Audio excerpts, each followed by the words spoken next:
Hello friends, welcome to the next class of how to learn English. आजकल हम models कर रहे हैं और फाइंड आउट एरर्स कर रहे हैं। तो अभी हम कुड के थोड़े से और रूल्स देखते हैं। क्या आप मुझे पोस्ट ऑफिस का रास्ता बता सकते हैं? ये एक रिक्वेस्ट है प्रेजेंट में, लेकिन थोड़ी सी हेजिटेशन से भरी हुई है, संकोच से भरी हुई है, क्योंकि पता नहीं जिससे हम पूछ रहे हैं वो हमें बता भी सकता है या नहीं, मे बी उसको खुद ही नहीं पता। Could you tell me the way to the post office. तो कुड जो है प्रेजेंट में रिक्वेस्ट करने के लिए यूज़ आता है when we are not sure, we are full of hesitation. Hesitation दो कारण से हो सकती है, या तो हम उस पर्सन से ज़्यादा फेमिलियर नहीं है, या वी आर नॉट श्योर कि जो रिक्वेस्ट हम कर रहे हैं वो उसको पूरी कर पाएगा या नहीं कर पाएगा। दोनों ही विकल्प मीन्स ऑप्शंस, ऑल्टरनेटिव्स। सो दोनों ही विकल्प समान रूप से अच्छे हैं। वह आसानी से फैसला नहीं कर सकेगी। अब फिर सकने की बात हो रही है, लेकिन फ्यूचर में। तो फ्यूचर में कैन कैसे यूज़ होगा, कैन या could. Both the options are equally good. जब फ्यूचर में सकने की बात आए तो फ्यूचर के लिए विल तो आएगा ही आएगा। अब विल के बाद ना तो कैन आ सकता है ना कुड, क्योंकि दो मॉडल्स इकट्ठे यूज़ नहीं हो सकते। So be able to is equal to can. So she will not be, ये बी वर्ब है, यानी वो समर्थ नहीं होगी। She will not be able to take the decision easily. अगर हम सिर्फ विल लिख देंगे, बी एबल टू नहीं लिखेंगे, इसका मतलब है कि उसकी मर्जी ही नहीं है फैसला करने की, वो नहीं करेगी। इसमें हम कह रहे हैं कि वो कर ही नहीं पाएगी, कर ही नहीं सकेगी। तो जब फ्यूचर में कोई व्यक्ति क्या काम कर सकेगा या क्या नहीं कर सकेगा, ओनली विल लगाना सफिशेंट नहीं है, उसके बाद हमको बी एबल टू भी लगाना पड़ेगा। So she will not be able to take the decision easily. Chapter बहुत मुश्किल था, इसलिए स्टूडेंट्स उसको समझ नहीं पा रहे थे। ये कॉन्टिन्यूज़ में सकने की बात हो रही है। नहीं कर पा रहे थे का मतलब वो ऐसा नहीं कर सक रहे थे, तो वहाँ पर भी बी एबल टू यूज़ होगा। The chapter was very difficult, therefore the students were not. अब ये वर क्या है, ये जो बी है, हमने बी को ही उसकी फॉर्म चेंज कर दी, क्योंकि बी की फॉर्म्स होती हैं इज़ आर वाज वर। तो the students were not able to understand it.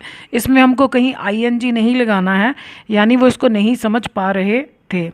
मुझसे यह भारी संदूक नहीं उठ रहा है, यानी मैं ये काम नहीं कर पा रहा हूँ। आई एम नॉट एबल, ये बी की फॉर्म है, यानी मैं समर्थ नहीं हूँ to lift this heavy box, इस हैवी बॉक्स को उठाने में। तो अब एरर्स देखते हैं। डू गुड डीड्स क्विकली, यानी अच्छे कर्म करो फटाफट, जल्दी जल्दी। लेस्ट you would not change your mind, कि कहीं तुम्हारा इरादा ना बदल जाए, क्योंकि हमारा इरादा बहुत जल्दी बदल जाता है, ख़ास तौर पर जब हम अच्छे काम करने लगते हैं।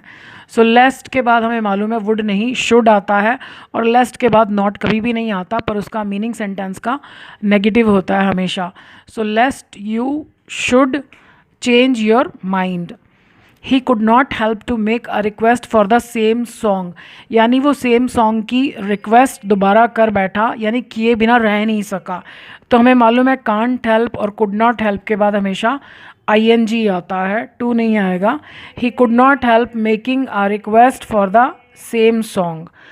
The teacher was not be able to clear the doubts of the students.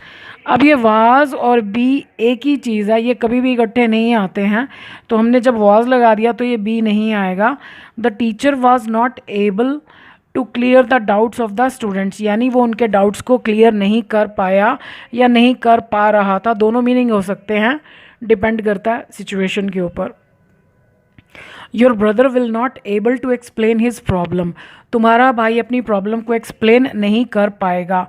Able से पहले हमेशा बी की फॉर्म आती है, जो कि हमने यहाँ नहीं लगाई, तो ये होना चाहिए your brother will not be able to explain his problem.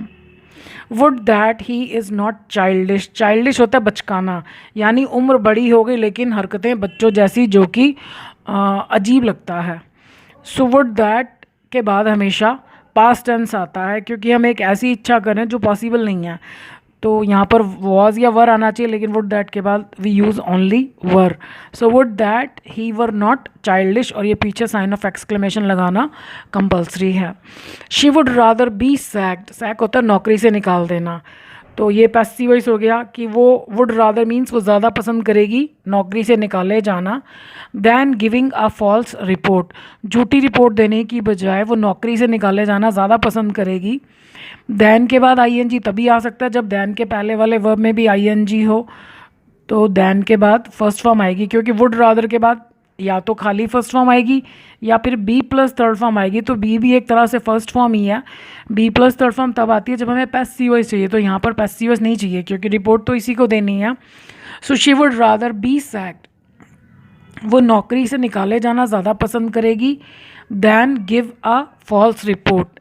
She advised to her children, पहले वर्ब के बाद जब फॉरेन ऑब्जेक्ट आता है किसको, तो यहाँ पर कोई प्रपोजिशन नहीं आती, सैड टू होता है, like she said to her children. बाकी जितने भी वर्ड हैं एडवाइज्ड, ऑर्डर्ड, थ्रेटन्ड, टोल्ड, किसी के बाद कोई प्रपोजिशन नहीं आती। सो शी एडवाइज्ड टू नहीं आना चाहिए, शी एडवाइज्ड हर चिल्ड्रन। उसके बाद जो काम उसने उनको करने के लिए कहा तो उसके लिए उसके साथ टू आएगा, इन्फिनिटिव। तो उसने अपने बच्चों को सलाह दी टू स्टडी हार्ड, यानी वो बहुत मेहनत से पढ़ाई करें। To sing songs give him happiness, अब ये हमारा सब्जेक्ट है इन्फिनिटिव। जब इन्फिनिटिव हमारा सब्जेक्ट होता है तो इट्स इक्वल टू इट, यानी जो इट के साथ वर्ब आता है वही इसके साथ आना चाहिए। तो अब हमको ये नहीं देखना कि सॉन्ग्स लास्ट में आ रहा है तो गिव ठीक है, क्योंकि उसको हैप्पीनेस गीत नहीं देते, गाना, यानी गीतों को गाना उसको खुशी देता है, तो यहाँ पर गिव्स आना चाहिए। To sing songs gives him happiness. If we had a servant our work load will be less, ये कंडीशनल टाइप सेकेंड है क्योंकि ये सेकेंड फॉर्म है। कंडीशनल टाइप सेकेंड का मीनिंग तो प्रेजेंट में होता है, हम भले ही पास्ट टेंस यूज़ करते हैं अभी। अब ये भी क्योंकि हम जो सोच रहे हैं वो पॉसिबल नहीं है, हमारे पास सर्वेंट नहीं है और मे भी शायद हमारा रखने का कोई इरादा नहीं है, या मे भी हम अफोर्ड ही नहीं कर सकते, तो हम केवल कल्पना कर रहे हैं जो हम करने नहीं जा रहे। अगर हमारे पास भी एक नौकर हो तो हमारे काम का बर्डन भी लेस हो। ये पास्ट है तो यहाँ पर पास्ट फॉर्म आनी चाहिए, तो विल की पास्ट फॉर्म होती है would. So our workload would be less.